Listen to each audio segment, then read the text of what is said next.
First impressions are extremely important when you join a gym.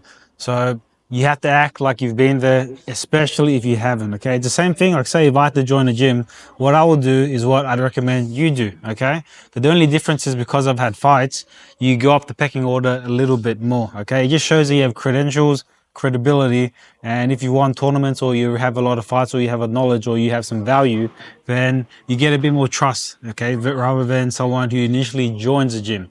So if I was joining a gym or anyone else, this is what I'd recommend you do because first impressions matter. First impressions are really important. Okay, so you want to make a good one, and coaches, they've been around fighters for a long time. Fighters have been around other fighters as well, so they can kind of tell if you're not a fighter.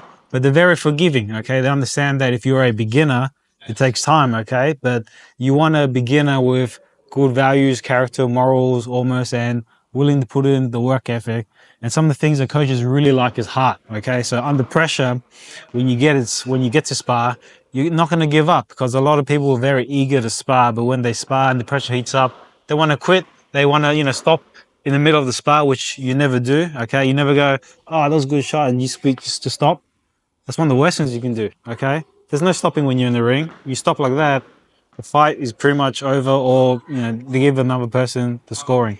So you can't fake it in the ring. Okay, that was one saying that I learned early on.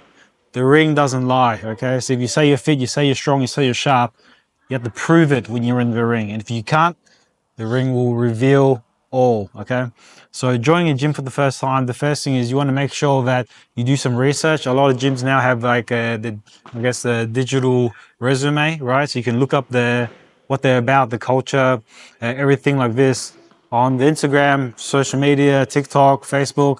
They have a page, all right? And even the older gyms, they kind of have an updated website page now. Sometimes they won't, and it's kind of like a closed door, invite only type gym. That's fine, right? So you're gonna need the connections, and some gyms are like that. There are fighter only gyms that only accept only other fighters. Okay, so there could be amateur mainly, or especially professionals. Some gyms have professionals fighting as well. To join the pro ranks, it's invite only. Okay, because training fighters, it's a love game. Okay, you don't train fighters for business. Very, very hard unless you're at the highest level, especially in any country, even at the world level. But at the lowest level, at the grassroots level, it's just getting beginners, getting general public, training them to become a better fighter, better boxer, better competitor, better athlete, better general person for health and well-being.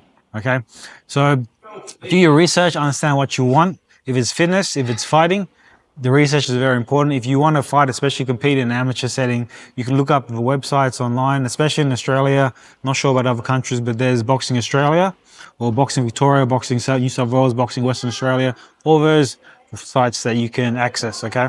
So those are some pathways to know what gyms actually compete. And in Australia, there's two leagues for amateurs. There's a league and the association. So if you want to fight in the Olympic pathway, that would be the association. You can do your research, okay? Because yeah, there could be better gyms or gyms that aren't as good. But if you do enough research and you give it a trial, that's the key. Okay, so if you can trial it out, see if it works for you, see if it's a good fit as well, you can go to the coach.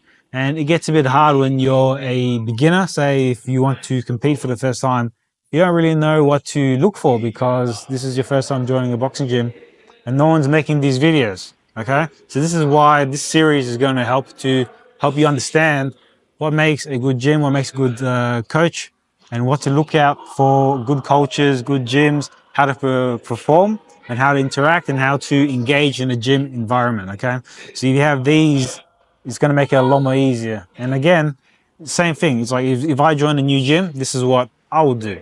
Okay. The only difference is, again, because I have the experience, I can kind of come in a bit easier. But what is available to me is also available to everyone else. Okay. So this is also one of the things that I'd recommend. So first things first, you're in a gym, you join the gym, you get in. How do you interact with everyone else? Usually just listen to what the coach says. He's going to have a plan. and yes, there's a class structure. Okay, so that could be one of the worst things or one of the best things. If there's a class structure and there's other fighters in it, then you can tell that, yep, you're in the fighters class. They may have beginner, intermediate, or advanced. It really depends on the sizing of the scale. The more commercial the gym is, especially if they're fighters, there's gonna be tiers. Okay, so you're gonna have to work your way up from beginner, intermediate to advanced. It could be beginner fighter class, intermediate fighter class, advanced fighter class, and these are the pathways that you want to go to. Some gyms are a bit more smaller, a lot of fighting gyms are a lot more smaller, so you can kind of jump straight in as well. But you may need some fights in advance to actually join in. You have to talk to the coach. Communication is super important, right? So if you don't have that, you better work on your communication skills. So even communicating when you get in there, you want to appear like you want to pretend or you want to act like you've been there before.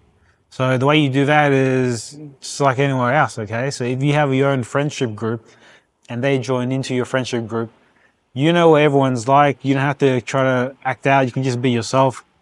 That's all it really is, okay? You want to be yourself. But at the same time, you don't want to try to impress anyone because, again, the ring doesn't lie. Everyone knows what you can do. And you want to make sure that you're true to yourself because it's embarrassing if you try to act and pretend that you're better than what you're not.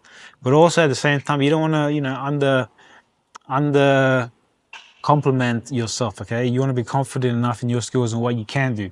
It takes a while to kind of develop, but you'll get there in the end. So when you join the gym, there'll be people that want to talk, and if they want to talk, you can chat. And if they don't want to talk, you don't chat, okay? So the etiquette is when you're doing your focus, okay, so the big rule is do not annoy your coach or piss off your coach or say anything that makes your coach look bad. Your coach should be very well respected. Okay, but this also does require the coach to be a pretty good person, good high standing, good morals, good character, good values. Otherwise, you can become a cult of personality. There are a lot of gyms that the coach is basically running the show. It's the coach show, not the fighter show. And a lot of coaches know that for fighting athletes, it's all about the athletes. I guess we have to conclude now.